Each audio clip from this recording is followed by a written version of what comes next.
نحمده ونستعينه ونستغفره ونعوذ بالله من شرور أنفسنا ومن سيئات أعمالنا من يهده الله فلا مضل له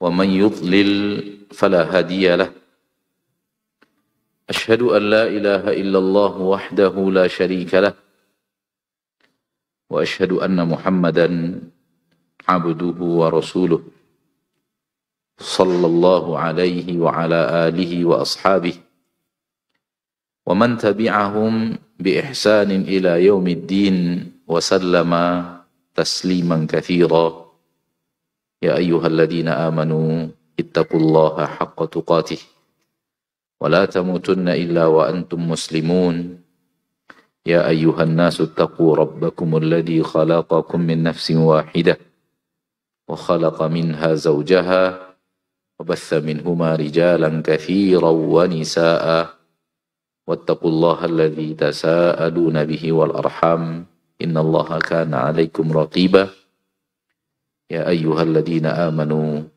اتقوا الله وقولوا قولا سديدا يصلح لكم أعمالكم ويغفر لكم ذنوبكم ومن يطع الله ورسوله فقد فاز فوزا عظيما أما بعد فإن أصدق الحديث كتاب الله وخير الهدي هدي محمد صلى الله عليه وسلم شر الأمور محدثاتها فإن كل محدثة بدعة وكل بدعة ضلالة معاشر المسلمين معاشر المسلمات الحاضرين والحاضرات rahimani wa rahimakumullah.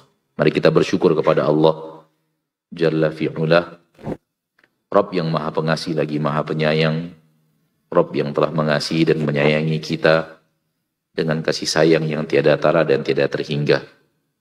Dan di antara bentuk kasih sayang Allah Tabaraka wa Ta'ala adalah ketika Allah turunkan kepada kita Al-Quran.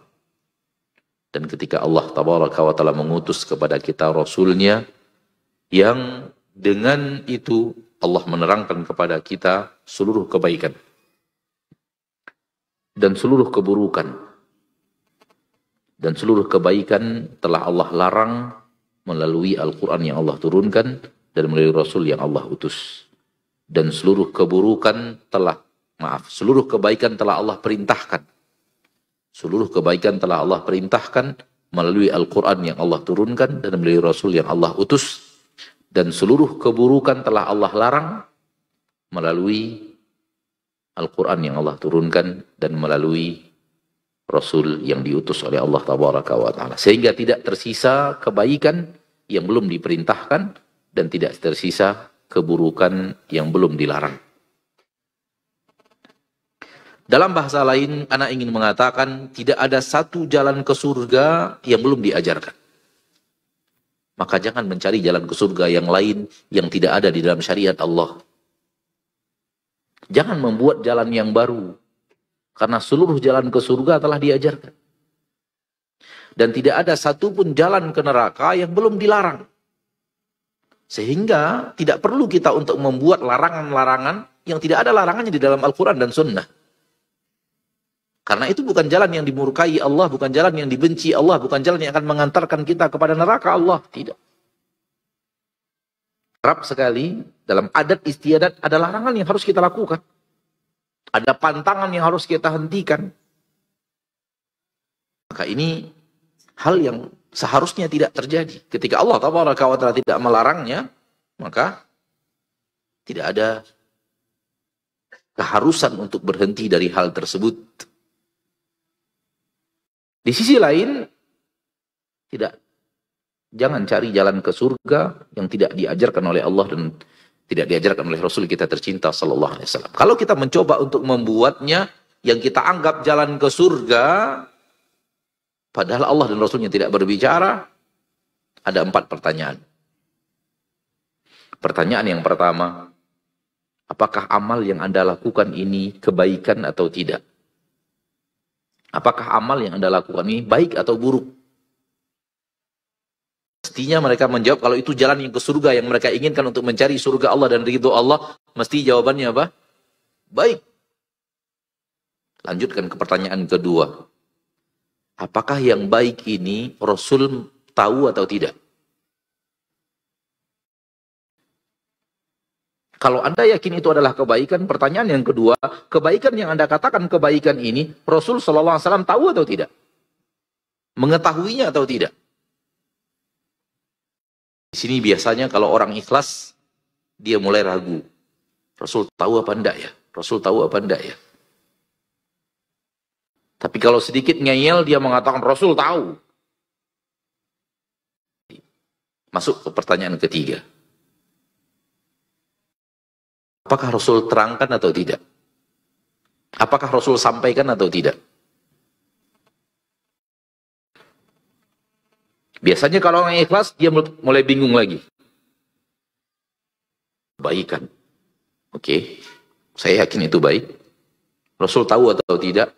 Bingung, tapi yaudahlah. Kayaknya tahu sih, tahu. Rasul mengajarkan atau tidak? Tambah bingung. Biasanya kalau orang ikhlas sampai kepada titik yang ketiga, sadar bahwa yang dia lakukan adalah kebaikan yang dia anggap baik, namun dia tidak tahu Rasul mengajarkan atau tidak, dia tidak tahu Rasul mengetahui atau tidak, dan dia pun tidak tahu Rasul menyuruh atau tidak, dan memerintahkan atau tidak. Mulai bingung. Tapi kalau ngeyel juga dengan mengatakan, ya ini baik. Kemudian, ya Rasul tahu. Ya, Rasul mengajarkan. Masuk pertanyaan keempat. Di mana Rasul mengajarkan? Tunjukkan hadisnya. Dan itu biasanya mati. Di titik yang keempat. Karena dia membutuhkan untuk mendatangkan argumentasi yang sahih dari Nabi SAW bahwa Rasul mengajarkannya. Anda tidak ingin membuat sebuah contoh, karena kadang-kadang contoh apabila dibuatkan, ada orang yang tidak suka dengan contoh itu. Namun bagi antum yang hadir di sini, tolong hadirkan satu yang dianggap orang kebaikan yang Rasul tidak ajarkan. Hadirkan saja satu di benak antum.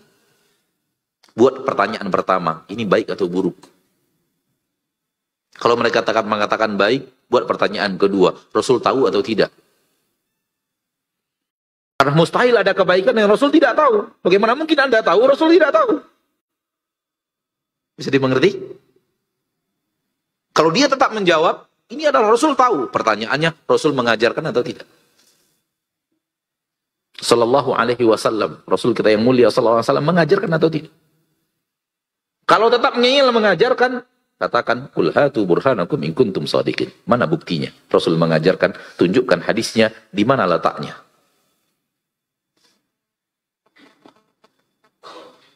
Amalan jalan ke surga yang sesuai dengan sunnah Rasul lulus ujian keempat-empatnya. Apakah ini kebaikan? Ya, ini adalah kebaikan. Rasul tahu? Ya, Rasul tahu. Rasul mengajarkan? Ya, Rasul mengajarkan. Di mana ini hadisnya? Ini ayatnya. Ini keterangan para ulama dalam bab ini. Jelas? Ambil sholat duha. Apakah itu kebaikan atau keburukan? Kebaikan. Apakah Rasul tahu? Tahu. Apakah Rasul mengajarkan? Ya. Mana dia? Ini hadisnya. Kebenaran jelas. Innal halala bayyinun. Seluruh yang namanya halal sesuatu yang telah diterangkan dengan jelas oleh Allah dan Rasulnya. Wa innal harama bayyinun. Seluruh yang haram pun telah diterangkan dengan jelas oleh Allah dan Rasulnya. Sehingga agama ini agama yang terang benderang. Ma'asyiral muslimin, ma'asyiral muslimat. Rahimani wa rahimakumullah. Maka beruntunglah kita yang diarahkan oleh Allah hati kita untuk mempelajari Al-Quran, mempelajari sunnah Nabi SAW, beragama di atas ilmu. Tidak beragama di atas ikut-ikutan, tidak beragama di atas kebiasaan, tidak beragama di atas ikut tradisi, tidak beragama di atas yang penting ngikut orang. Karena sesungguhnya satu-satunya manusia yang wajib untuk diikuti bernama Muhammad bin Abdullah sallallahu alaihi wasallam. Ma'asyiral muslimin, ma'asyiral muslimat, agama Allah ini agama fitrah. Agama yang sesuai dengan fitrah. Dan Allah Tabaraka wa Ta'ala menyebut itu di dalam Al-Quran dalam surat Ar-Rum. Ayat yang ke-30. Bahwa agama ini agama yang sesuai dengan fitrah. Allah berfirman dalam Al-Quran surat Ar-Rum ayat ke berapa tadi? 30. Fa'aqim wajhaka lid-dini hanifa fitratallahi allati fataran nasa 'alaiha. Maka tegakkan wajahmu untuk agama Allah Tabaraka wa Ta'ala yang lurus. Tegakkan wajahmu dengan lurus untuk agama Allah Tabaraka wa Ta'ala. Fitratallahi allati fataran nasa 'alaiha. Ini adalah fitrah yang telah Allah fitrahkan kepada manusia untuk berada di atas fitrah itu. Maka seluruh agama Allah sesuai dengan fitrah manusia. Kalau sudah bertabrakan dengan fitrah manusia, akan bertabrakan dengan agama Allah. Dan tidak ada perintah dalam syariat kecuali sesuatu yang sesuai dengan fitrah manusia. Tidakkah manusia mencintai secara fitrah kejujuran? Tidakkah manusia mencintai secara fitrah ketaatan seorang suami kepada seorang istri kepada suaminya, seorang anak kepada orang tuanya, seorang karyawan kepada atasannya, seorang rakyat kepada pemimpinnya? Itu fitrah manusia. Hal yang sama, kasih sayang orang tua kepada anak, kasih sayang pemimpin kepada bawahan, kasih sayang atasan kepada bawahan, sayang pemimpin kepada rakyat, itu adalah fitrah. Dan lihat agama Allah Tabaraka wa Ta'ala semuanya mengajarkan ke arah itu. Tidakkah fitrah manusia ingin dia dijaga oleh tetangga-tetangganya di saat rumahnya kosong? Tidakkah fitrah manusia tidak ingin orang lain mengganggu dia dalam bertetangga? Lihat bagaimana agama Allah Tabaraka wa Ta'ala yang mengajarkan.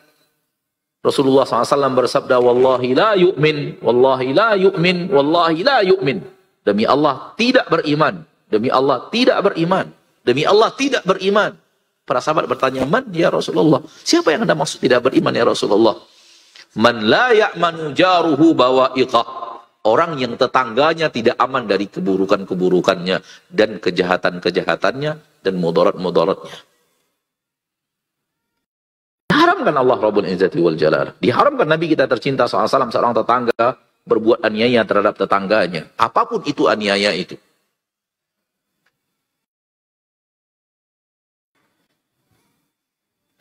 Maka agama Allah adalah agama fitrah.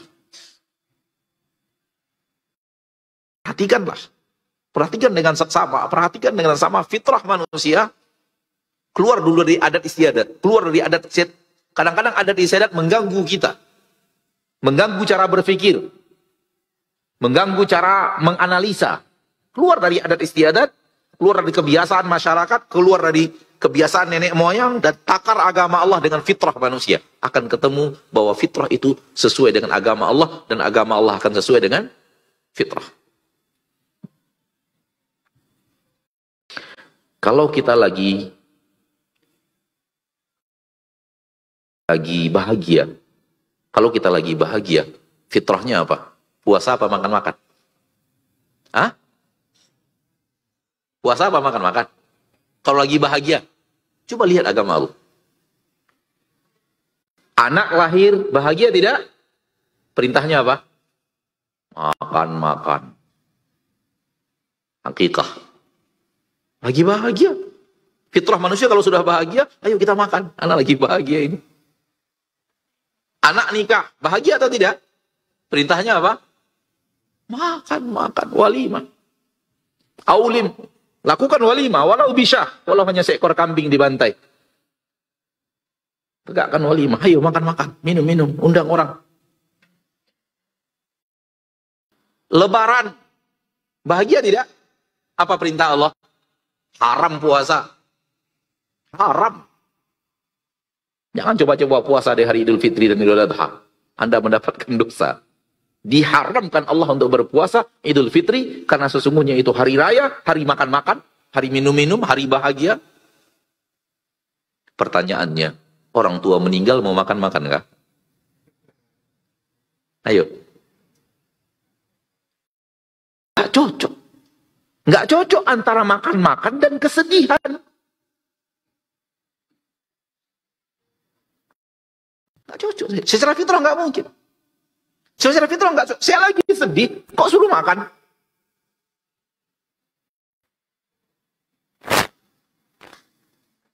Justru kalau sedih, nafsu makan kita berkurang.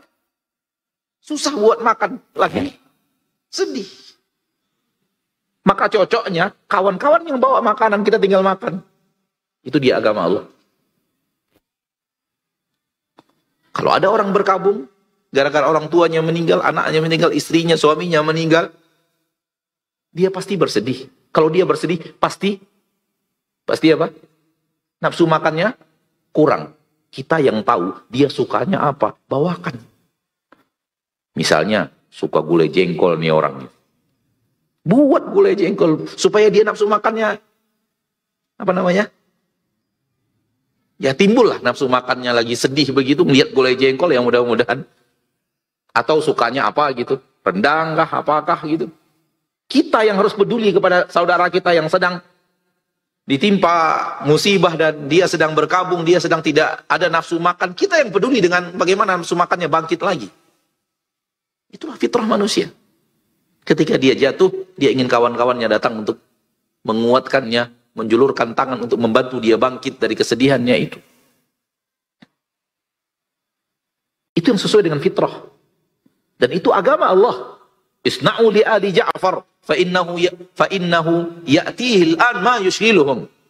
Buatkan makanan untuk keluarga Ja'far karena sekarang mereka sedang sibuk. Mereka sedang berkabung. Ja'far meninggal dunia di perang Mu'tah. Nun di negeri yang jauh sana dapat kabar Rasulullah SAW melalui wahyu, Ja'far bin Abi Thalib sepupu beliau meninggal dunia. Bela agama Allah di perang Mu'tah. Ala kulli hal. Agama Allah, agama apa? Fitrah. Kita ambil satu lagi.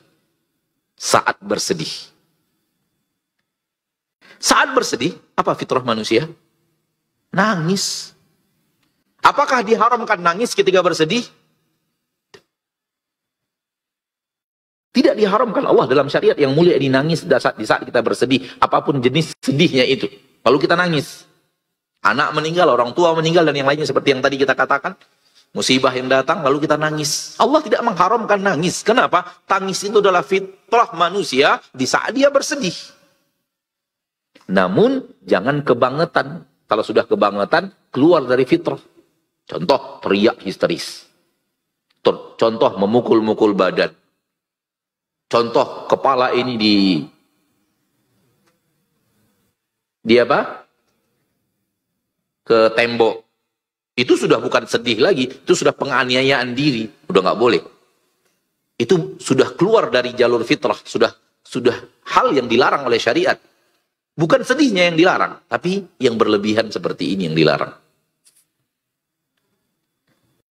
Maka agama Allah adalah agama fitrah, agama kita ini adalah agama Islam, ini adalah agama fitrah, seperti yang ada di dalam Al-Quran tadi surat Ar-Rum ayat 30. Fa'aqim wajhaka lid-dini hanifa, tegakkan wajahmu, luruskan wajahmu bertauhid kepada Allah, jauhkan dari syirik, di atas agama yang lurus. Fitratullah, ini adalah fitrah yang datang dari Allah Tabaraka wa Ta'ala, allati fataran nasa 'alaiha, yang telah Allah fitrahkan manusia di atas fitrah tersebut. Dan di antara fitrah itu, di antara fitrah yang Allah letakkan di dalam dada manusia adalah cinta harta. Itu fitrah manusia. Allah berfirman di dalam Al-Quran surat Ali Imran ayat yang ke-14. Zuyyina lin-nasi hubbus syahawati minan nisa'i wal banina wal qanatiril muqantarah minadh dhahabi wal fiddah wal khairil musawwamah wal an'ami wal harth dzalika mata'ul hayatid dunya wallahu 'indahu husnul ma'ab. Di dalam ayat ini Allah berbicara sesuatu yang Allah letakkan di hati manusia sebagai fitrah. Telah dihiasi untuk manusia kecintaan syahwat kepada wanita. Pria kepada wanita, berlaku sebaliknya. Wanita kepada pria, itu fitrah. Jadi kalau ada laki-laki suka perempuan, itu fitrah. Itu fitrah. Allah telah memfitrahkan itu. Maka ketika dilakukan sesuai dengan yang dihalalkan Allah, Allah tidak murka. Allah tidak akan murka. Nikah lagi, Allah nggak murka, yang murka yang satunya. Ya. Tapi Allah tidak murka, karena masih diizinkan Allah tabaraka wa ta'ala Rabbul Izzati wal Jalal. Selagi dinikmati di atas jalan yang halal, Allah tidak murka. Karena itu fitrah. Wal banin, fitrah untuk kecintaan terhadap anak keturunan. Itu juga fitrah. Semua manusia fitrah ingin punya keturunan, ingin punya anak. Lalu apa? Wal qanatiril muqantarah, dan harta yang melimpah ruah. Kecintaan terhadap harta yang bukan sekedar harta saja, tapi harta yang melimpah, kekayaan. Itu cinta yang telah diletakkan Allah di dalam hati manusia. Lalu Allah ditilkan harta yang melimpah ruah itu. Minadh dhahabi wal fiddah. Emas dan perak. Wal khailil musawwamah. Kuda-kuda pilihan. Kendaraan-kendaraan mewah. Emas dan perak tadi digantikan sekarang oleh mata uang. Mata uang sekarang, rupiah kah namanya, rial kah namanya, apakah namanya, itu adalah kiasan daripada emas dan perak. Pengganti emas dan perak. Kuda-kuda tunggangan pilihan, kendaraan mewah. Di zaman kita sekarang juga ada kendaraan mewah, tapi bukan kuda lagi. Itu juga kiasan dari kuda pilihan. Karena dulu naik kuda dengan naik unta lebih mewah naik kuda. Naik unta dibanding naik keledai, lebih mewah naik unta. Sesama kuda pun berbeda. Ada kuda yang sehat, kuda yang mahal harganya, ada kuda yang menengah. Itu beda-beda. Hal yang sama. Kendaraan. Wal khayla, wal bighala, wal hamira, litarkabuha wa zinah. Wa yakhluqu ma la ta'lamun. Di dalam ayat yang lain Allah mengatakan, Allah ciptakan kuda, Allah ciptakan unta, Allah ciptakan keledai untuk kalian tunggangi, alat transportasi sekaligus perhiasan, wazina. Dan ternyata kendaraan kita sekarang dengan kuda dan unta sama. Tugas utamanya alat transportasi, tugas utamanya alat transportasi. Sama saja sebenarnya alat transportasi. Namun ternyata ada zina, ada perhiasan. Menggunakan kendaraan-kendaraan tertentu lebih mewah daripada kendaraan-kendaraan tertentu. Sama persis atau tidak? Sama. Allah mengatakan setelahnya, Allah ciptakan kuda, unta, keledai untuk kalian tunggangi sekaligus perhiasan. Lalu Allah katakan, wa yakhluqu ma la ta'lamun. Nanti Allah akan ciptakan yang kalian tidak tahu. Turun ayat ini kepada Nabi SAW dan para sahabat. Allah mengatakan kalian tidak tahu, nanti Allah akan ciptakan.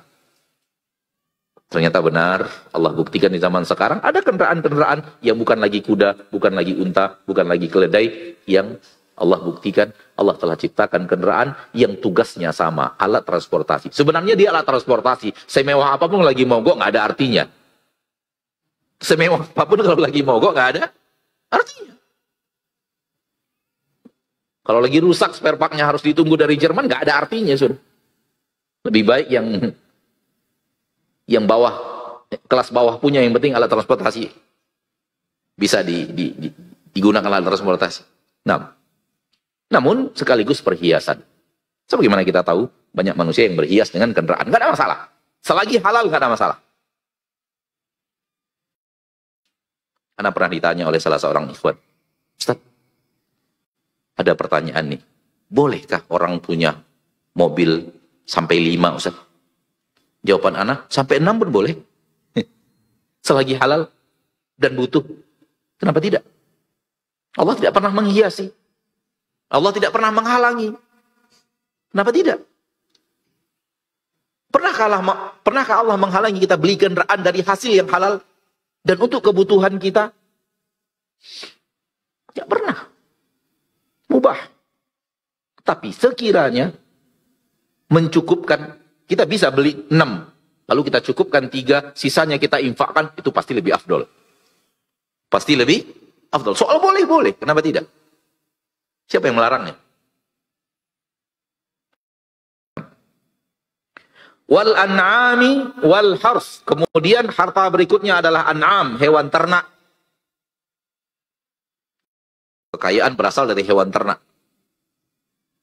Punya perkebunan ternak hewan sekian. Sapi, kambing sekian.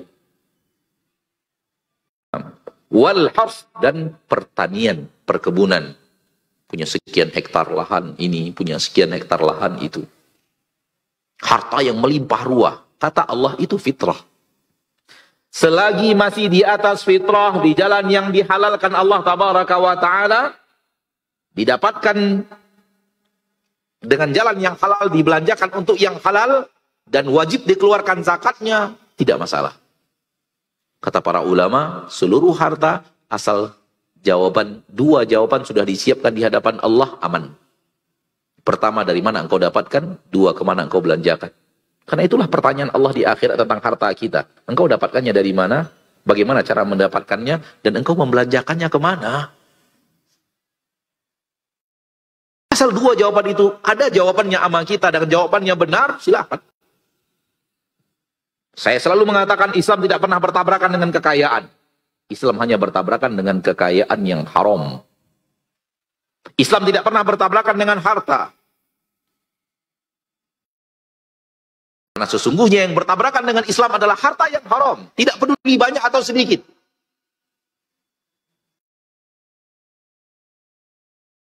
Biarlah halal. Biarlah segitu-segitu saja, yang penting halal. Biarlah cuma 1 miliar sebulan, nggak apa-apa. Yang penting apa? Penting halal. Siapa bilang harus sedikit? Yang penting halal. Dan itulah fitrah kita. Allah sudah mengatakan kepada kita, zuyyina linnasi hubbus syahwat. Allah telah menghiasi kepada manusia kecintaan syahwat.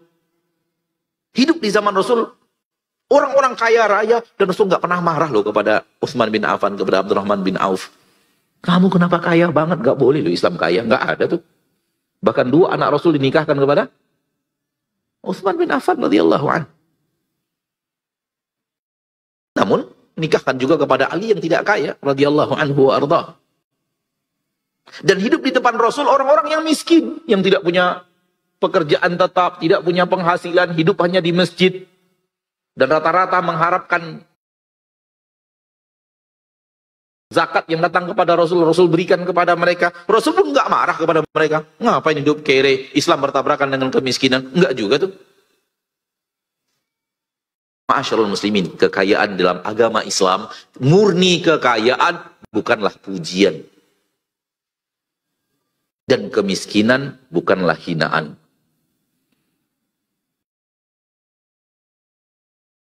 Pujiannya apabila kita menggunakan kekayaan itu untuk jalan yang akan mendatangkan kebaikan kepada kita di surga Allah tabaraka wa ta'ala, seperti yang dilakukan oleh Utsman bin Affan, dan kita bisa menggunakan kefakiran kita untuk hal-hal yang sangat bermanfaat untuk agama Allah, seperti yang dilakukan oleh Ahlu Suffah, diantaranya Abu Hurairah. Benar-benar dia gunakan waktunya untuk belajar ilmu agama karena tidak punya harta. Akhirnya mengiringi Rasulullah kemana Rasul pergi, menghafalkan dari Rasulullah SAW apa yang beliau ucapkan, kemudian disampaikan kepada umat pasca wafatnya Rasulullah SAW, sehingga ditanya oleh Aisyah, ditanya oleh Abu Bakar, ditanya oleh Umar, ya Abu Hurairah, engkau terakhir masuk agama Islam, tahun ke-7 Hijriah baru masuk agama Islam. Kami masuk agama Islam dari Mekah. Kenapa engkau lebih banyak hafal hadis? Abu Hurairah menghafal hadis dari Rasul dan dari sahabat-sahabat yang lainnya yang mendahului beliau menghafal hadis. Sehingga kumpulan hadis bagi Abu Hurairah menumpuk. Karena beliau nggak punya kerjaan. Kata Abu Hurairah radhiyallahu anhu kepada Abu Bakar dan Umar, kalian ketika itu sibuk di pasar. Kalian ketika itu sibuk di kebun. Sementara saya nggak punya apa-apa. Saya pergi terus bersama Rasul untuk menghafalkan apa yang diucapkan oleh Rasulullah sallallahu alaihi wasallam. Dan kepada Ibunda Aisyah, ketika ditanya oleh Aisyah radhiyallahu anha, Abu Hurairah, dia mengatakan, di saat Anda bersolek dan sibuk mempercantik diri untuk menghias diri di depan Rasul, saya sibuk menghafal hadis-hadis Rasulullah sallallahu alaihi wasallam. Ala kulli hal. Antara fitrah itu adalah apa? Cinta harta. Salahkah umat Islam ada cintanya terhadap harta? Tidak salah. Karena itu adalah fitrah. Seperti yang tadi kita katakan, selagi di atas fitrah, tidak diharamkan Allah tabaraka wa ta'ala. Oleh karena itu tidak ada perintah di dalam agama kita untuk mencampakkan harta. Siapa bilang zuhud itu artinya mencampakkan harta? Salah. Kalau begitu Utsman tidak zuhud. Kalau gitu Nabi Sulaiman tidak zuhud. Dan siapa bilang orang fakir itu adalah orang zuhud? Belum tentu. Banyak orang-orang fakir yang tidak muslim, dari mana datang zuhudnya?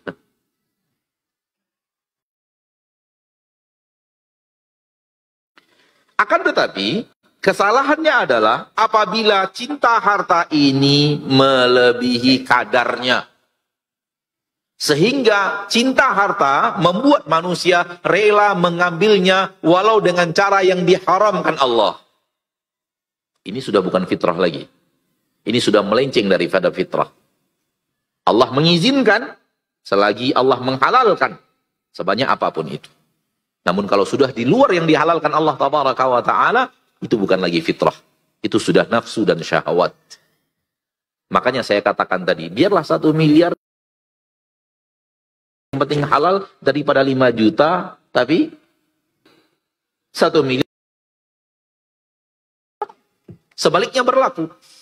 Begini berlaku, begitu berlaku. Biarlah 1 miliar halal dibanding 5 juta tapi haram. Biarlah 5 juta halal, yang penting halal dibanding 1 miliar haram.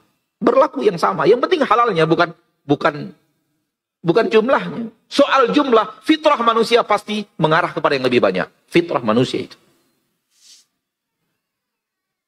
Lagi khusyuk-khusyuknya sholat, nangis. Assalamualaikum warahmatullahi wabarakatuh. Assalamualaikum warahmatullahi wabarakatuh. Pak, ada tawaran amplop 1,5 juta, 150 juta, pilih mana? Pasti 50 juta. Lanjut lagi sholat. Pasti itu. Kenapa? Amplop halal. Satunya 5 juta, satunya 50 juta, pilih yang mana? Fitrah udah. Itu fitrah manusia. Nggak bisa diingkari.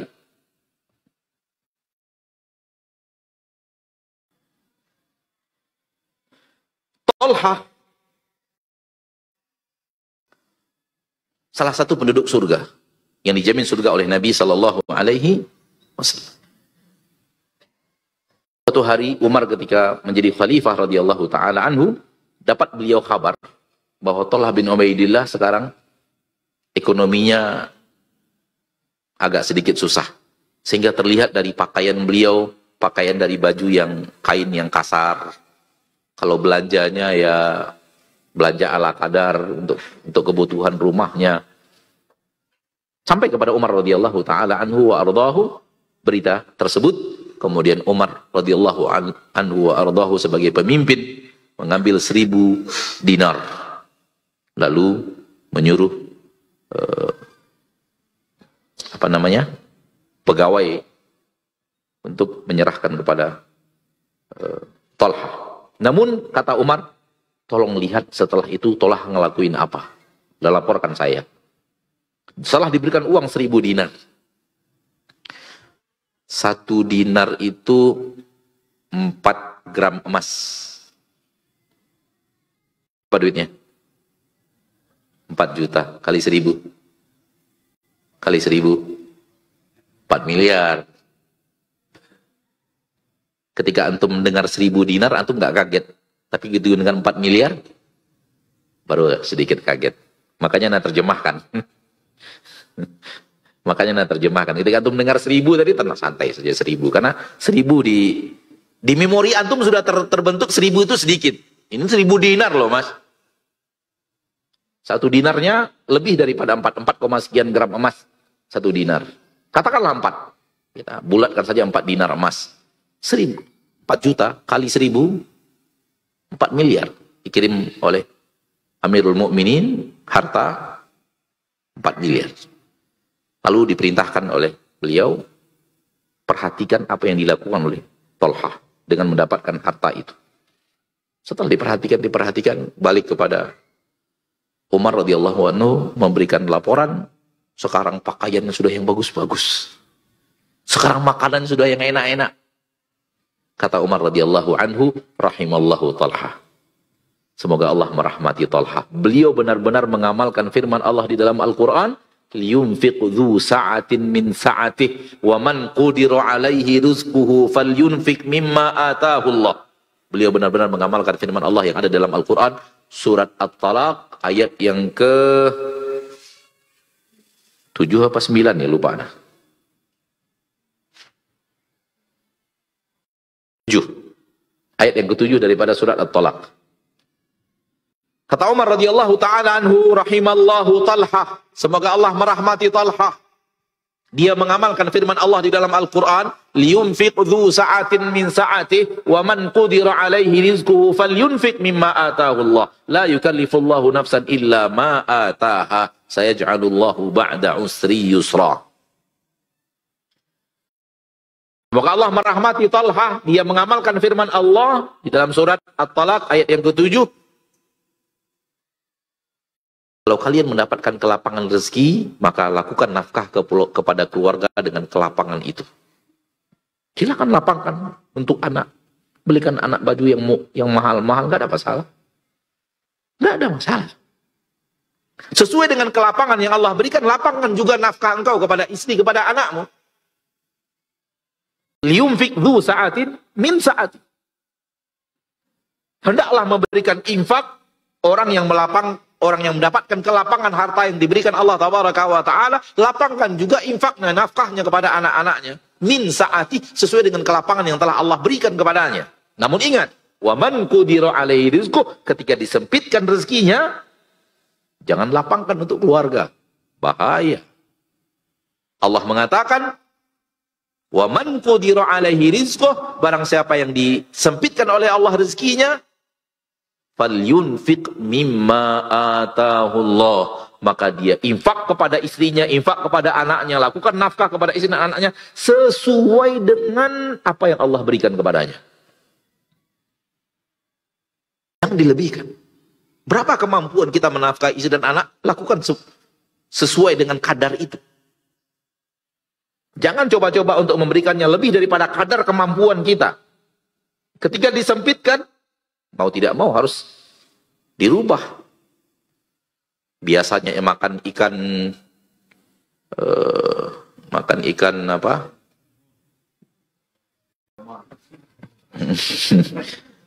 Salmon terlalu mahal lah mungkin ya. Gurame misalnya ya. Biasa makan gurame misalnya. Ya pindah makan ikan teri gitu. Ikan juga tapi beda harga. Ya. Sama-sama ikan. Ikan teri jumlahnya lebih banyak tapi. Tidak masalah. Fahamkan istri, fahamkan anak, rezeki sedang seperti ini yang sedang Allah berikan. Bukan karena saya malas, saya bertungkus lumut, tapi ini yang sedang Allah berikan. Mari kita nikmati sesuai dengan rezeki yang diberikan Allah.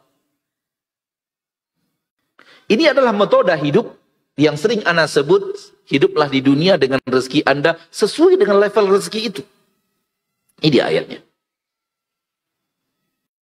Allah tabaraka wa ta'ala ketika memberikan rezeki kepada manusia berlevel-level.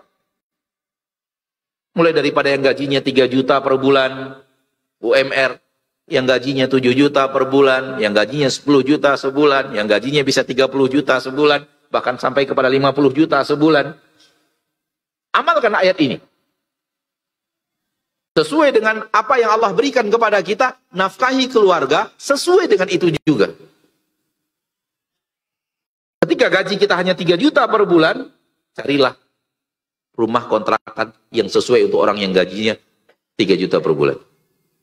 Belikan pakaian untuk anak sesuai dengan gaji seorang ayah yang 3 juta per bulan. Menu makanan di rumah, cara berhemat sesuai dengan kemampuan seorang suami yang punya penghasilan 3 juta per bulan. Dan bersabarlah. Ketika nanti Allah berikan kemudahan, dan manusia pasti akan terus berikhtiar, itu pasti. Kenapa? Karena Allah sudah memberikan kepadanya kecintaan. Dan Allah menyuruh berikhtiar. Rasul menyuruh berikhtiar maksimal. Namun jangan paksakan harus dapat. Sesuai dengan yang dimudahkan Allah, lakukan infak dan nafkah kepada keluarga seperti itu. Ketika nanti ternyata Allah mudahkan ke angka 4 juta, perbaiki sedikit. Ke angka 20 juta, mulai ganti kontrakan. Sesuaikan dengan kontrakan seorang karyawan yang gajinya berapa? 20 juta sebulan. Pakaian anak sesuaikan dengan level gaji kita. Ini firman Allah di dalam Al-Quran. Liyunfik dzu sa'atin min sa'ati, hendaklah orang yang dilapangkan rezekinya oleh Allah tabaraka wa taala memberikan nafkah sesuai dengan kelapangan itu. Jangan di lapangan Allah kita bakhil kepada istri dan anak, nggak boleh. Hal yang sama terbalik, jangan disempitkan Allah lalu kita berusaha memberikan juga tetap seperti yang dulu yang lapang, nggak bisa, nggak boleh. Nggak begitu Allah mengajarkannya kepada kita. Sesuai dengan levelnya. Dan indahnya hidup, nyamannya hidup, jauh daripada aneka ragam keluhan hidup, apabila kita mengamalkan ayat ini. Wallahi. Di saat rezeki kita segitu, ya sudah. Katakan kepada istri dan anak, segini rezeki kita, ayo kita nikmati rezeki ini, bagaimana supaya bisa cukup dari bulan ke bulan tanpa berhutang. Lalu kemudian Allah berikan kelebihan. Alhamdulillah ada kelebihan. Kita perbaiki sedikit menunya.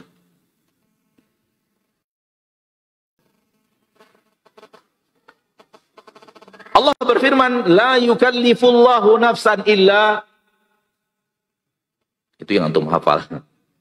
Yang ayat ini tidak begitu. La yukallifullahu nafsan illa ma ataha. Masih ayat yang sama, surat At-Tolak tadi. Allah tidak akan membebankan jiwa kecuali sesuai dengan apa yang Allah berikan kepadanya.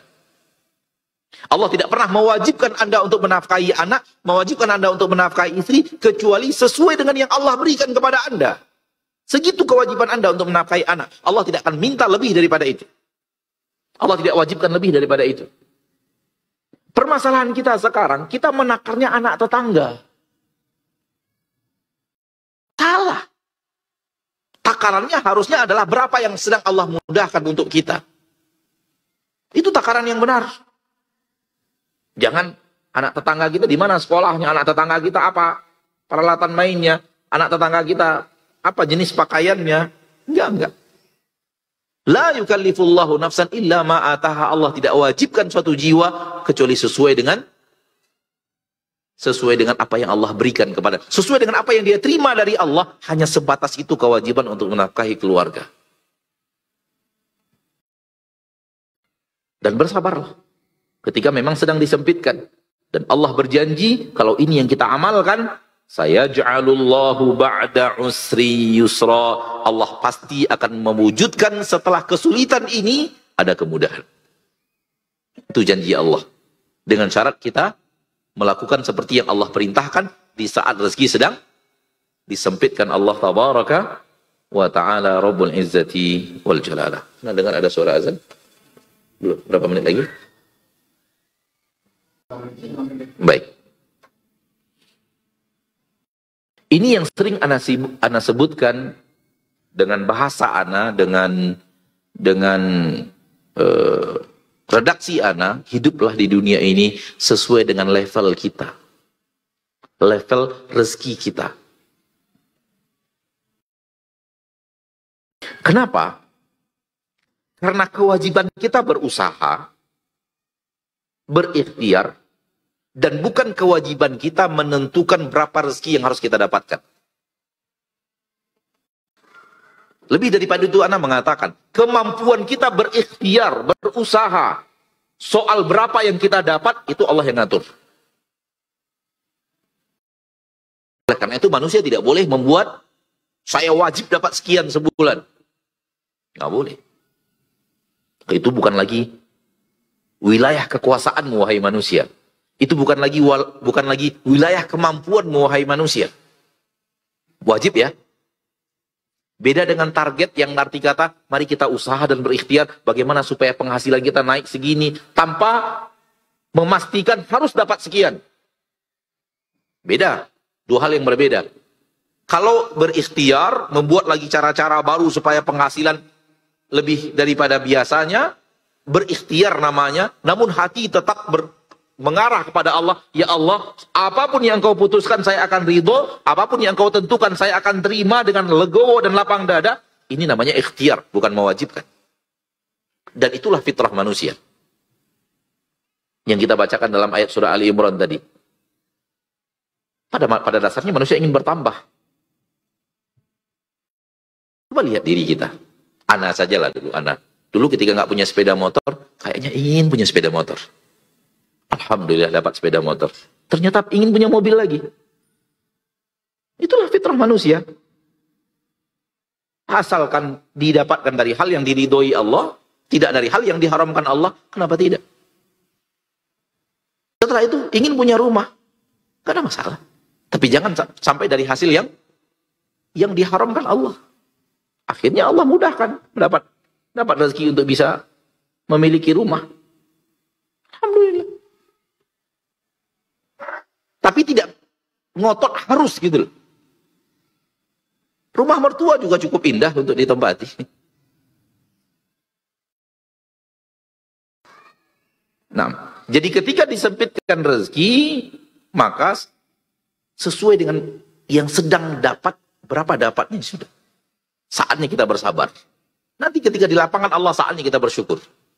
Dan hidup ini adalah pergantian antara sabar dan syukur, pergantian dari syukur ke sabar, pergantian antara sabar dan syukur, dan semua manusia mendapatkan hal yang sama. Semua manusia pasti akan Allah uji dengan sabar, dan Allah uji dengan syukur. Jangan antum kira orang kaya itu gak pernah ada sabarnya, syukur aja yang ada. Siapa bilang? Siapa bilang?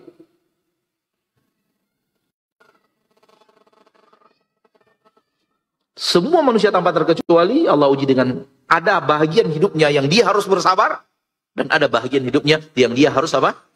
Bersyukur. Dan itu akan Allah pergantikan terus. Saatnya diminta untuk bersyukur, saatnya diminta untuk bersabar, saatnya diminta untuk bersyukur, saatnya diminta untuk bersabar, dan selalu berganti-ganti.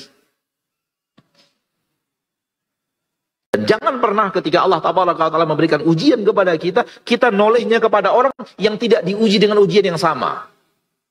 Nggak begitu Rasul mengajarkan. Rasul mengajarkan ketika kita diuji oleh Allah Ta'ala, lihat orang yang ujiannya di bawah kita lagi. Lebih parah daripada kita. Ini dia sabda Nabi kita tercinta dalam hadis yang sahih, "Unduru ila man huwa asfala minkum." Lihat kepada orang yang di bawah kalian, jangan ke atas. Wala tanzuru ila man huwa fawqakum, jangan lihat ke atas. Orang yang di atas kalian jangan. Kalau kita sedang diuji oleh Allah, lihat orang yang diuji lebih daripada kita. Akan terasa ringannya ujian kita apabila kita melihat orang yang diuji yang lebih parah daripada kita. Itu akan mendatangkan kenikmatan hidup, demi Allah. Kalau kita berlatih untuk melihat orang-orang yang diuji oleh Allah lebih daripada kita. Yakinlah bahwa saya yakin dan percaya anak dan antum sama. Kadang-kadang kita ambil sesuatu di rumah kita yang kita anggap sampah. Di rumah kita nggak ada gunanya. Terletak di rumah kita adalah sampah di rumah kita. Lalu kita keluarkan sampah itu dan orang bahagia mendapatkan sampah kita karena itu rezeki yang berharga bagi dirinya. Ya atau tidak? Coba lihat. Sampah di rumah kita rezeki bagi orang lain. Dan berapa kali kita mengeluarkan sampah-sampah itu dari rumah kita, lalu kita letakkan di suatu buah tempat, bertemu dengan sebagian kaum muslimin yang sedang mengais rezeki di situ, nampak bahagia wajahnya mendapatkan sampah dari rumah kita. Tidakkah kita bersyukur kepada Allah? Tidakkah kita merasa bahwa Allah telah melebihkan kita banyak daripada mereka? Ini yang harus kita latih, agar hidup kita nyaman dan tentram. Ma'asyiral muslimin, ma'asyiral muslimat, rahimani wa rahimakumullah. Kita dengarkan kumandang azan dan kita lanjutkan insyaallah setelah kita mendengarkan azan dan menjawabnya.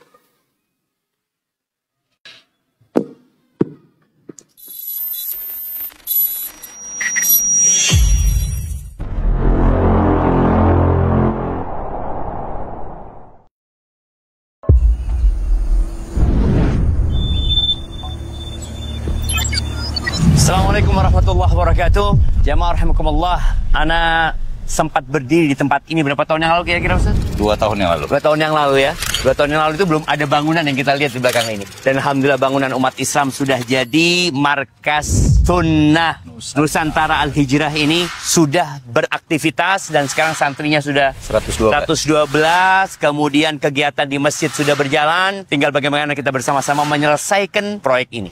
Iya, proyek ini kalau kata Ustaz Maududi butuh waktu panjang, tapi yang jelas kita harus segera, Ustaz. Insya Allah. Karena umur kita nggak ada yang tahu ya.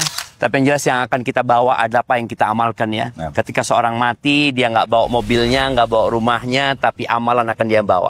Paling tidak antum punya sesuatu yang antum titipkan di tempat ini. Bersama-sama kita menuju ke surga insya Allah. Dan harapan besar ana, markas ini segera selesai dan bisa menampung santri 4.200. 4.200. Anak-anak sampai orang tua, laki-laki dan perempuan. Jadi ada pondok lansia nanti Ustaz ya. Insya Allah. Seperti itu. Jazakallah khair buat umat Islam. Assalamualaikum warahmatullahi wabarakatuh.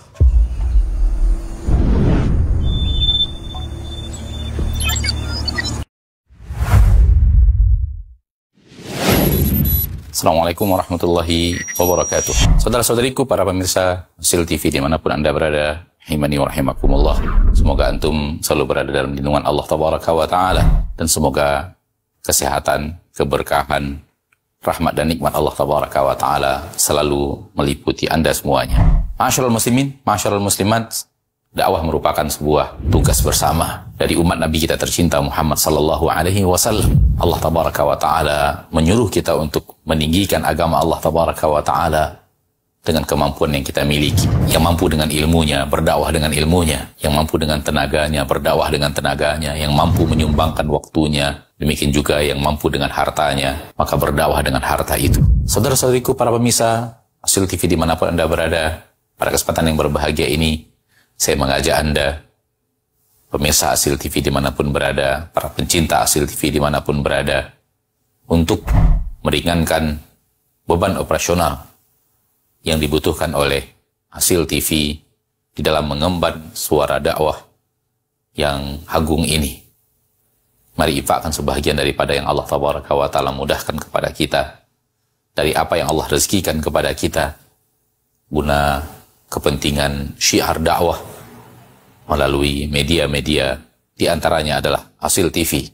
Melalui Hasil TV, sangat banyak saudara-saudari kita kaum muslimin dan muslimat yang bisa mendapatkan dakwah di bumi yang sangat jauh, di negeri yang sangat terpencil. Bahkan tidak sedikit dari mereka yang mendapatkan hidayah kepada sunnah Rasulullah SAW melalui media Hasil TV yang kita cintai. Semoga apa yang antum berikan merupakan pembuka kebaikan, merupakan pembuka hidayah bagi saudara-saudari antum menuju jalan yang sesuai dengan sunnah Nabi kita tercinta SAW, sehingga di akhirat mendapatkan pahala bagaikan seorang yang di tangannya Allah Tabaraka wa Ta'ala bukakan hidayah kepada seseorang. Seperti yang dikatakan Nabi kita tercinta SAW, la iyahdiyallahu bika rajulan wahidan khairun laka min humurin na'am. Sekiranya satu orang mendapatkan hidayah melalui dirimu, melalui usahamu, melalui apa yang telah engkau berikan, melalui apa yang telah engkau dakwahkan, maka itu lebih baik daripada unta merah. Sebagian para ulama mengatakan lebih baik daripada dunia dan perhiasannya. Sallallahu wasallam wa baraka wa an'am ala abdihi wa rasulihi Muhammad. Walhamdulillahi rabbil alamin. Assalamualaikum warahmatullahi wabarakatuh.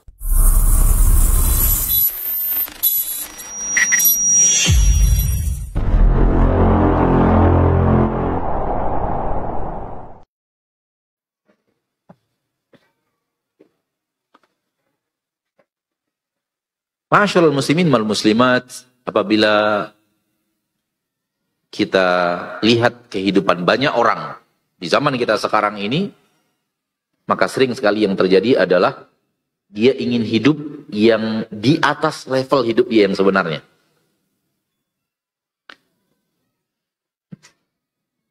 Kalau kita berandai-andai bahwa dia di level 10, dia ingin hidup di level 12. Dia ingin mempertontonkan hidupnya di level 15. Walau berhutang di sana sini. Dengan hutang-hutang riba. Kredit. Memaksakan diri. Akhirnya hidupnya sulit. Kenapa? Bukan level Anda hidup di level itu. Dan bukan begitu Allah memerintahkan Anda untuk hidup. Sehingga Anda nyusahin diri sendiri. Memaksakan kehendak untuk berada di level yang bukan levelnya Anda. Ini, sekarang ini di zaman kita sekarang banyak. Sehingga akhirnya hutang sana, hutang sini. Kredit sana, kredit sini. Akhirnya udah, begitu saat datang tagihan kreditnya udah pada bingung. Matikan handphone, pergi keluar kota, dusta sana, dusta sini. Lihat, efek daripada tidak mau mengamalkan yang diperintahkan Allah di dalam Al-Quran surat At-Talaq tadi, sesuai dengan yang diajarkan Allah Tabaraka wa Ta'ala, infakkan, berikan infak, berikan nafkah, sesuai dengan yang diberikan Allah kepadamu. Jangan dilebihkan. Saya ja'alullahu ba'da usri yusra. Allah berjanji setelah kesulitan ini Allah akan berikan kemudahan. Kenapa? Allah pasti memberikan taufik kepada kita untuk berikhtiar untuk mendapatkan yang lebih daripada yang sekarang ada. Karena itu fitrah. Karena itu adalah fitrah. Ikhtiar harus, usaha harus. Namun berapa yang sedang Allah mudahkan? Syukuri, nikmati, qanaah. Apa itu qanaah? Merasa cukup dengan apa yang sedang Allah berikan kepada kita dan tidak merasa bahwa yang Allah berikan kepada kita kurang sehingga kita ingin hidup di atas level tersebut. Kemudian, apa yang dilakukan Rasul kita tercinta Muhammad SAW? Apa yang dilakukan oleh Nabi kita tercinta Muhammad SAW? Dengarkan apa yang dilakukan oleh Nabi kita tercinta SAW. Ana ingin mengatakan ini yang terbaik walau tidak wajib. Jadi sebelum Ana mengatakan apa yang dilakukan oleh Rasulullah SAW, Ana ingin mengatakan kepada kita, inilah yang paling baik. Ini yang paling afdol, walau tidak wajib.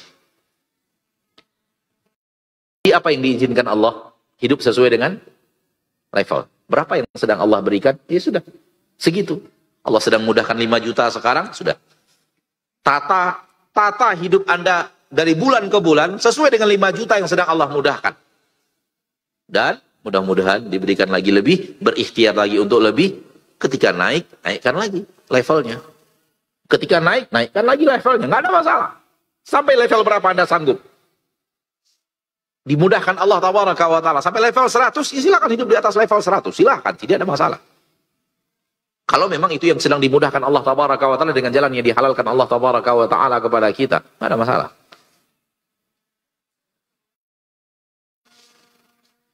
Ini dihalalkan Allah. Namun lihat apa yang dilakukan Rasulullah SAW, dan Rasulullah SAW selalu melakukan yang terbaik. Ini halal, ini boleh. Namun yang dilakukan Rasulullah SAW, hidup jauh di bawah level kemampuan beliau. Dan sisanya beliau infakkan. Rasulullah SAW menata istrinya, menata anak-anaknya, menata istrinya, level yang jauh di bawah kemampuan beliau memberikan nafkah. Agar tersisa dana, rezeki yang Allah berikan untuk memperbanyak apa? Infak, untuk memperbanyak tabungan akhirat. Ini yang paling afdol, sekali lagi tidak wajib. Pernahkah antum mendengar istri-istri Nabi pada kompak minta tambahan uang belanja? Pernah dengar? Yang membuat Rasulullah SAW kemudian mengurung diri hampir 1 bulan di sebuah kamar kecil, yang ketika Umar radhiyallahu taala anhu masuk melihat Rasul alas yang sangat kasar berbekas di badan beliau, di sudut sana ada tempat air, di sudut situ ada sebuah gandum yang tidak banyak. Ala kadarnya kamar Rasul sallallahu alaihi wasallam. Karena memang Rasul mendidik istri-istrinya untuk hidup. Ya sudah, dunia ini jangan terlalu difikirkan. Mari kita tata hidup kita, cukupkan segini saja. Ini yang paling cocok untuk istri seorang Rasul yang diutus oleh Allah Subhanahu wa taala. Sehingga tidak ada di dalam diri mereka keinginan untuk punya kemewahan dunia. Itu yang ditata oleh Nabi untuk istri dan anak-anaknya. Terbukti sering sekali Rasul pulang dari masjid, tanya kepada istrinya, ada yang akan dimakan? Jawaban istri beliau, tak ada. Rasul mengatakan apa? Kalau begitu saya puasa. Ini menunjukkan bahwa memang tidak ada stok makanan di rumah Rasul kita tercinta sallallahu alaihi wasallam. Dan begitu kehidupan beliau sampai wafat. Sering di rumah beliau tidak ada stok makanan. Coba kita pulang sekarang, habis dari masjid pulang ke rumah. Tanya istri, apa yang mau dimakan hari pagi ini? Oh, itu menu keluar. Mau apa? Mau pempek ada, mau risoles ada, mau indomie tinggal masak. Stoknya banyak di kulkas. Wallahi kita hidup jauh lebih kaya dari Nabi kita tercinta. Kalau kita mau bersyukur kepada Allah. Wallahi hidup kita jauh lebih kaya daripada Nabi kita tercinta sallallahu alaihi wasallam. Wallahi demi Allah. Hanya sering sekali kita melihatnya ke atas, bukan ke bawah.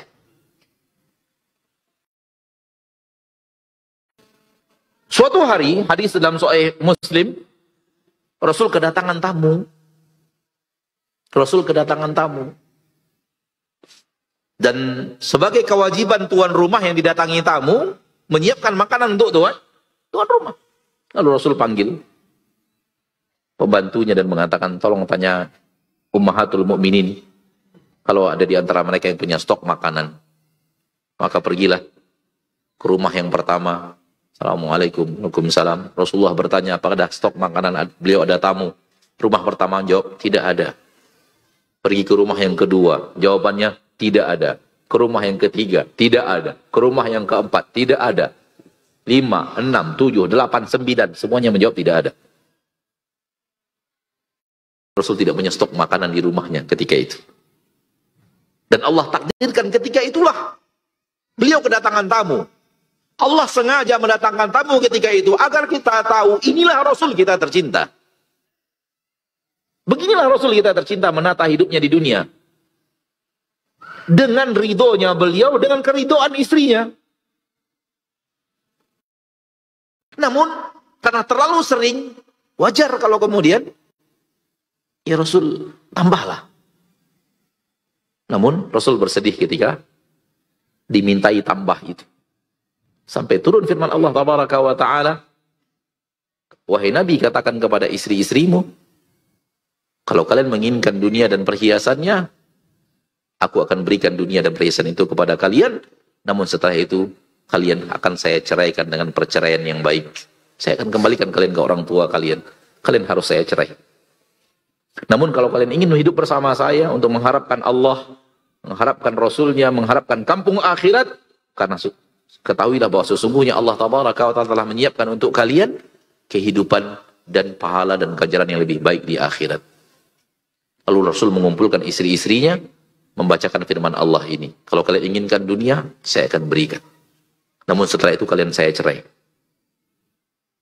Namun kalau kalian bertahan dengan yang saya didik, yang saya tarbiyah kalian sekarang ini, wahai ummahatul mukminin, lalu kalian mengharapkan ridho Allah, mengharapkan Rasulullah, mengharapkan kampung akhirat, fa innallaha a'adda lil muhsinati minkunna ajran 'azima. Allah sudah siapkan untuk kalian di akhirat ganjaran yang sangat besar. Lalu Nabi mengatakan, Jangan dijawab. Silahkan pulang, temui orang tua kalian dan mufakat dengan orang tua kalian. Dan semua istri Nabi mengatakan, tak ada kami yang mau mufakat kepada orang tua kami. Kami sudah tahu jawaban orang tua kami mustahil. Jawabannya adalah perceraian dan kenikmatan dunia. Maka semua ridho dengan yang dibagikan oleh Nabi kita tercinta Muhammad sallallahu alaihi wasallam, dan begitu beliau mendidik istri dan keluarganya. Sehingga ketika Rasul wafat, istri-istri Rasul sallallahu alaihi wasallam pun tetap seperti itu dunia mereka. Mereka tidak menikmati dunia secara walaupun kemudian dilapangkan. Dan beliau, para ummahatul mukminin, tetap berusaha hidup sebagaimana yang dididik oleh Nabi sallallahu alaihi wasallam, sehingga ketika zaman Muawiyah bin Abi Sufyan menjadi khalifah, mengirim 1000 dinar kepada Aisyah. Sudah tahu 1000 dinar? Sudah tahu 1000 dinar? 1000 dinar dikirim oleh Aisyah, 1000 dinar dikirim oleh Muawiyah bin Abi Sufyan, 1000 dinar kepada Ummul Mukminin Aisyah. Dan Muawiyah mengatakan kepada utusannya,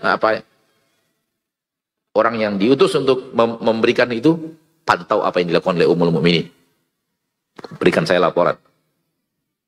Maka utusan Muawiyah, Amirul Mukminin, pemimpin ketika itu, pergi ke rumah Ibunda Aisyah. Ini pemberian dari Amirul Mukminin 1000 dinar. Lalu kemudian dia pantau apa yang dilakukan oleh Aisyah radhiyallahu anha wa ardhaha, pulang ke Muawiyah memberikan laporan. Nah, apa yang dilakukan oleh Ummul Mukminin Aisyah dengan 1000 dinar? Kalau Thalha bin Ubaidillah tadi apa? Memperbaiki pola hidup, pakaian diperbaiki, karena sedang lapang rezeki ini, makanan nggak ada masalah. Namun apa yang dilakukan Aisyah, laporan daripada Muawiyah, pesuruh Muawiyah radhiyallahu anhum, kata pesuruhnya, pagi saya berikan, sore sudah habis diinfakkan. Pagi saya berikan, sore sudah habis diinfakkan. Dari mana beliau belajar? Dari Rasul kita tercinta sallallahu alaihi wasallam. Namun tidak wajib. Dan fitrah antum banyak nggak suka itu. Fitrah kita banyak nggak suka itu. Maka tidak diwajibkan Allah. Sunnat iya, wajib enggak. Kalau bisa ingin melakukan lebih afdal, silakan. Walau tidak sehebat yang beliau lakukan, dari level 20 ya turun ke level 15. Sisanya infakkan untuk kampung akhirat. Seperti yang anak katakan tadi, ada kemampuan untuk membeli 5 mobil, silakan. Tapi lebih baik kalau belinya cuma 3, 2-nya untuk di surga Allah, untuk infak di akhirat. Itu lebih afdal. Namun kalau toh pun akhirnya membeli 5 mobil, nggak ada masalah. Ma'asyarul muslimin, ma'asyarul muslimat, terakhir anda tutup dengan sebuah pertanyaan seorang ikhwan, saudara ana fillah. Ketika itu dia bertanya, ana tahu persis ketika beliau bersama ana bertanya itu, beliau punya sebuah rumah yang cukup besar, punya 2 kendaraan, punya beberapa tanah, dan punya 13 ruko. Ketika beliau bertanya itu, lalu beliau bertanya kepada anak Ustaz, setelah anak baca biografi Rasul seperti ini, apakah rumah ini harusnya anak jual, mobil anak jual, lalu kemudian ruko yang anak jual semuanya, tanah anak jual semuanya, lalu anak hidup di rumah yang sangat kecil dan sederhana seperti yang dilakukan oleh Rasulullah SAW, haruskah begitu Ustaz? Jawaban anak, antum sanggup nggak? Kalau sanggup, begini. Kalau sanggup. Tapi kalau nggak sanggup, nggak wajib. Jangan sampai nanti sudah dijual semua, tinggal di rumah kecil, lebih banyak bermenung daripada tersenyum. Agamanya agama fitrah. Selagi antum nikmati di jalan yang halal, silakan. Tapi kalau antum bisa mendidik keluarga lebih daripada itu lebih afdol. Namun tidak wajib. Kalau antum sanggup, Masya Allah. Masya Allah kalau antum sanggup. Kalau antum sanggup, kadar iman Rasulullah SAW membuat beliau melakukan itu.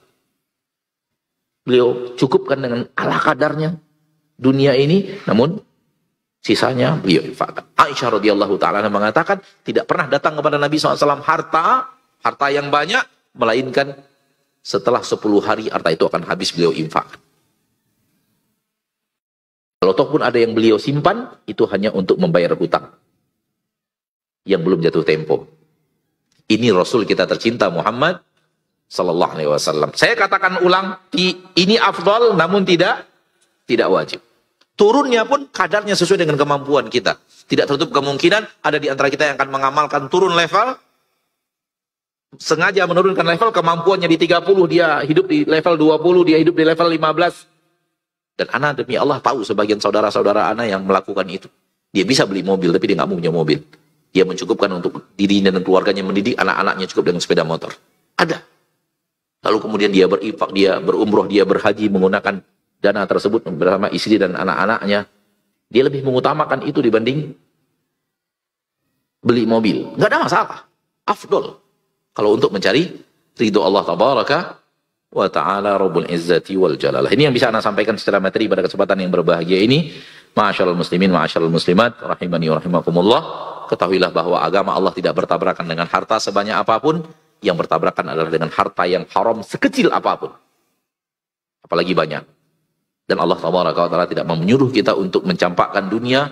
Yang ada adalah jangan sampai dunia itu mengalahkan akhirat. Dengan apa? Dengan menerima sesuatu yang bertabrakan dengan kebaikan di akhirat. Ini yang bisa Anda sampaikan. Apabila ada pertanyaan dan Anda punya jawaban untuk pertanyaan tersebut, kita siapkan beberapa waktu untuk tanya jawab. Wassallallahu wasallam wa baraka wa an'am ala abdihi wa rasulihi Muhammad.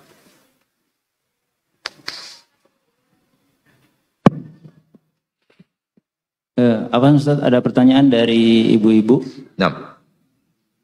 Assalamualaikum warahmatullahi wabarakatuh.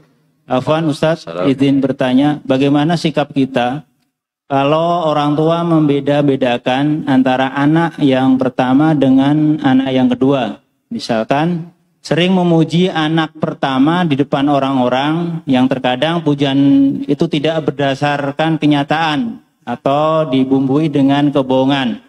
Sedangkan anak yang kedua sudah melakukan perbuatan atau pekerjaan yang baik namun tidak dianggap. Jazakallahu khairan. Bagaimanapun beliau adalah orang tua kita.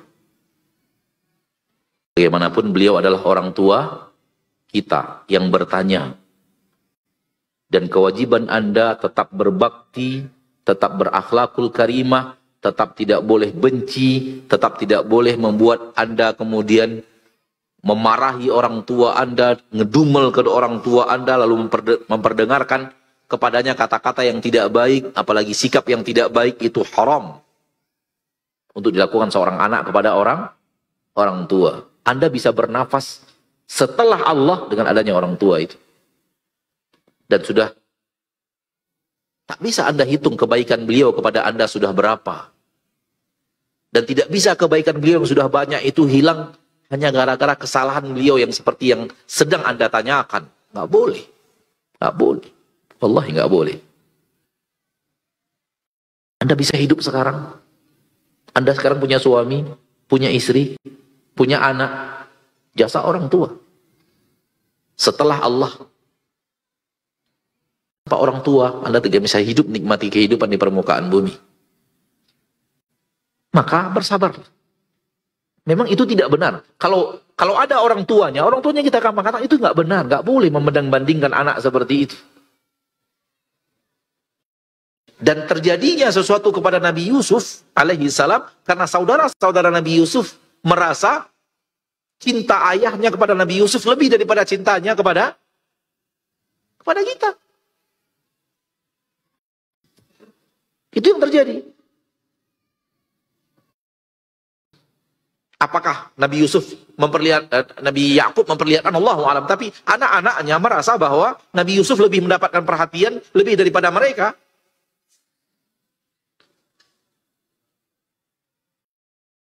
Itu yang ada dalam Al-Quran surat Yusuf. Perkataan saudara-saudara Yusuf. Hingga dengannya lahir rasa hasad, lahir rasa dengki, dari rasa ingin menjauhkan Yusuf dari ayahnya. Ini kalau kita bicara kepada orang tuanya.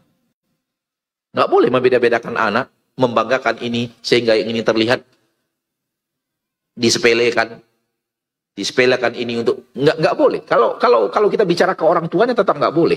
Itu pekerjaan yang tidak benar. Namun permasalahan sekarang anak ingin menasihati si anaknya. Jangan sampai kita tahunya itu salah lalu kita membuat kita akhlak kita kepada orang tua kita tidak baik. Nggak boleh. Faqul lahum qawlan karima. Tetap berkata kepada orang tua dengan perkataan yang mulia. Perkataan yang indah, perkataan yang penuh dengan akhlakul karimah. Waqfid lahuma janaha dhulli minar rahmah. Dan bentangkan sayap kasih sayangmu kepada orang tuamu. Seburuk apapun dia adalah orang yang sangat berjasa. Dan ketika kita kecil, berapa penderitaan orang tua kita untuk kita? Insya Allah tidak sebanding dengan sedikit kekurangan yang terlihat sekarang. Maka Ana menasihati kepada yang bertanya, jangan ulang lagi pertanyaan yang sama kepada ustadz manapun. Jangan ulang lagi pertanyaan yang sama kepada Ana pun tahu, mungkin antum tahu itu tidak benar, dibanggakan ini, tidak dibanggakan itu. Sementara ini sudah berbuat kemudian didiamin saja, antum juga tahu tidak benar. Tapi jangan sampai kekurangan orang tua kita membuat kita kehilangan akhlakul karimah, kehilangan bakti kita kepada orang tua kita. Orang tua kita itu adalah pintu surga kita yang sangat luas. Pintu yang sangat memudahkan kita masuk surga. Seburuk apapun dia menurut kita, tapi dia adalah pintu surga kita menuju surga yang luar biasa. Oleh karena itu Nabi mengatakan, raghima anfu mri'in, raghima anfu mri'in, raghima anfu mri'in.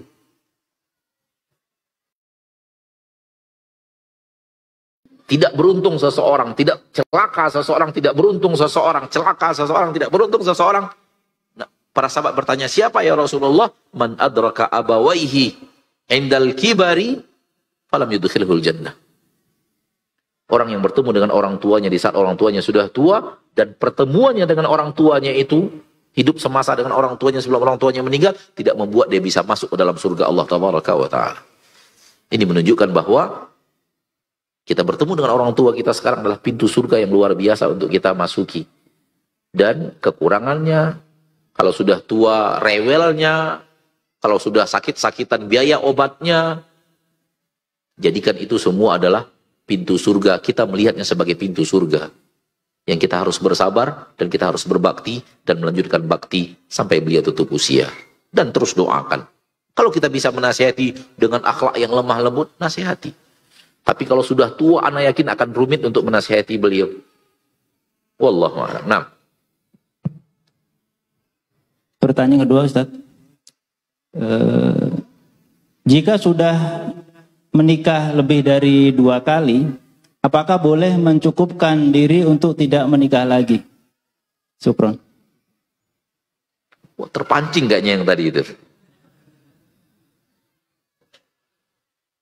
Jangankan sudah menikah 2 kali, sudah tidak mencukupkan dengan yang ada. Kalau seandainya memang lagi sibuk ngurus dakwah, lagi sibuk ngurus kajian, lagi sibuk ngurus agama Allah, tak sempat menikah pun tak haram.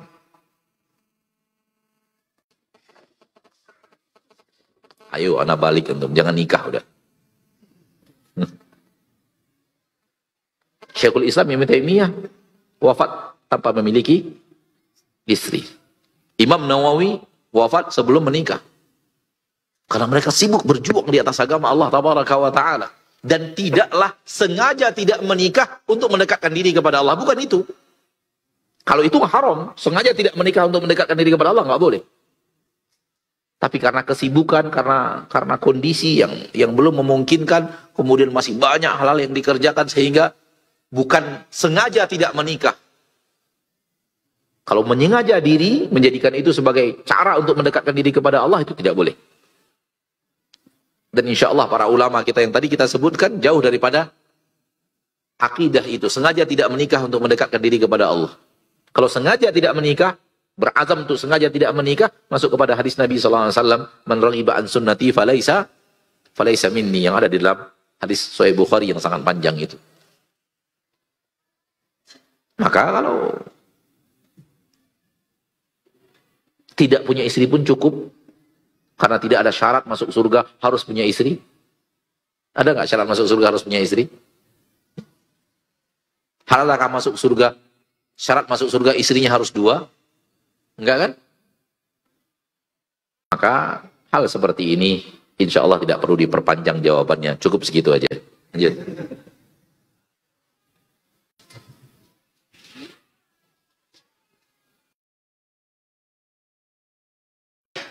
Ana mendengar fatwa Syekh Utsaimin. Beliau mengatakan seseorang yang menikah 1 kali dan dia yakin nggak cukup, dia boleh nambah 1 lagi. Kemudian betul-betul yakin dia nggak cukup, 2 itu nggak cukup, dia masih nambah boleh yang ketiga. Kemudian nggak cukup juga, dia masih boleh nambah yang keempat.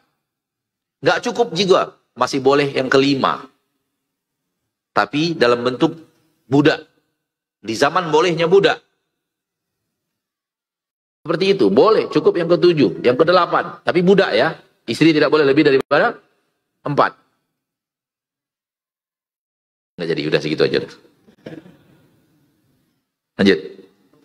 Cukup, baik, sampai di sini pertemuan kita pada kesempatan yang berbahagia ini.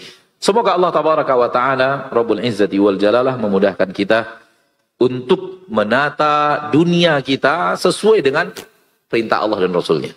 Sesuai dengan yang diizinkan Allah dan Rasulnya, dan ketahuilah mengikuti apa yang Allah ajarkan, mengikuti apa yang Rasulullah ajarkan kepada kita, itu akan membuat hidup kita nyaman. Akan menjadi hidup kita tentram. Dan mengikuti pola hidup orang kufar yang menyuruh kita untuk tamak yang lebih, walau dengan cara-cara yang diharamkan Allah, akan membuat kita sengsara. Demi Allah. Maka ikutilah syariat Allah. Allah ingin memberikan kepada kita ketenangan dan tentram dalam kehidupan dengan apa yang telah Allah ajarkan kepada kita, di antaranya adalah ini. Wa sallallahu wasallam wa baraka wa anna ala abdihi wa rasulihi Muhammad, subhanakallahumma bihamdik, asyhadu an la ilaha illa anta, astaghfiruka wa atubu ilaik. Assalamualaikum warahmatullahi wabarakatuh.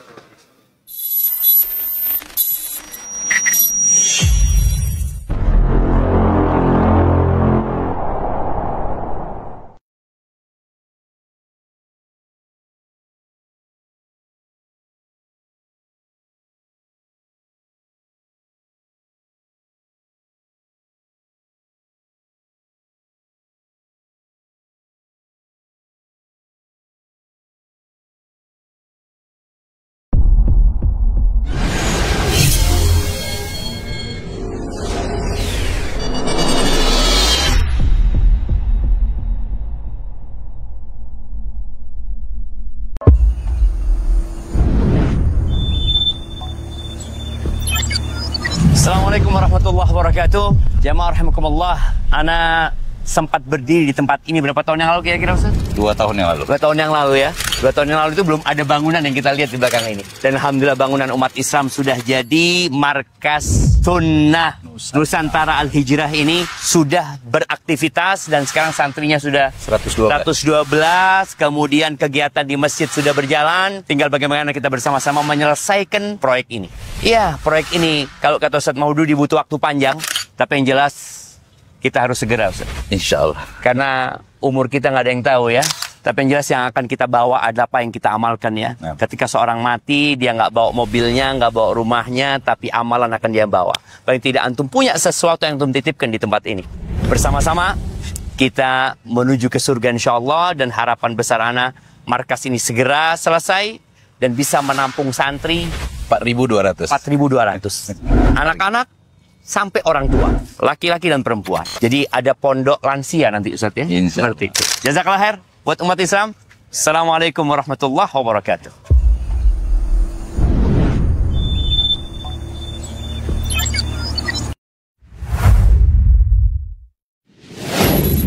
Assalamualaikum warahmatullahi wabarakatuh. Saudara-saudariku, para pemirsa Sil TV dimanapun Anda berada, rahimani wa rahimakumullah. Semoga antum selalu berada dalam lindungan Allah Tabaraka wa Ta'ala. Dan semoga kesehatan, keberkahan, rahmat dan nikmat Allah Tabaraka wa Ta'ala selalu meliputi Anda semuanya. Ma'asyiral muslimin, ma'asyiral muslimat, dakwah merupakan sebuah tugas bersama dari umat Nabi kita tercinta Muhammad sallallahu alaihi wasallam. Allah Tabaraka wa Ta'ala menyuruh kita untuk meninggikan agama Allah Tabaraka wa Ta'ala dengan kemampuan yang kita miliki. Yang mampu dengan ilmunya, berdakwah dengan ilmunya. Yang mampu dengan tenaganya, berdakwah dengan tenaganya. Yang mampu menyumbangkan waktunya. Demikian juga yang mampu dengan hartanya, maka berdakwah dengan harta itu. Saudara-saudariku, para pemirsa Asil TV dimanapun Anda berada, pada kesempatan yang berbahagia ini, saya mengajak Anda, pemirsa Asil TV dimanapun berada, para pencinta Asil TV dimanapun berada, untuk meringankan beban operasional yang dibutuhkan oleh Asil TV di dalam mengemban suara dakwah yang agung ini. Mari infakkan sebahagian daripada yang Allah Tabaraka wa Ta'ala mudahkan kepada kita, dari apa yang Allah rezekikan kepada kita, guna kepentingan syiar dakwah melalui media-media, di antaranya adalah Asil TV. Melalui Asil TV, sangat banyak saudara-saudari kita kaum muslimin dan muslimat yang bisa mendapatkan dakwah di bumi yang sangat jauh, di negeri yang sangat terpencil. Bahkan tidak sedikit dari mereka yang mendapatkan hidayah kepada sunnah Rasulullah SAW melalui media Asil TV yang kita cintai. Semoga apa yang antum berikan merupakan pembuka kebaikan, merupakan pembuka hidayah bagi saudara-saudari antum menuju jalan yang sesuai dengan sunnah Nabi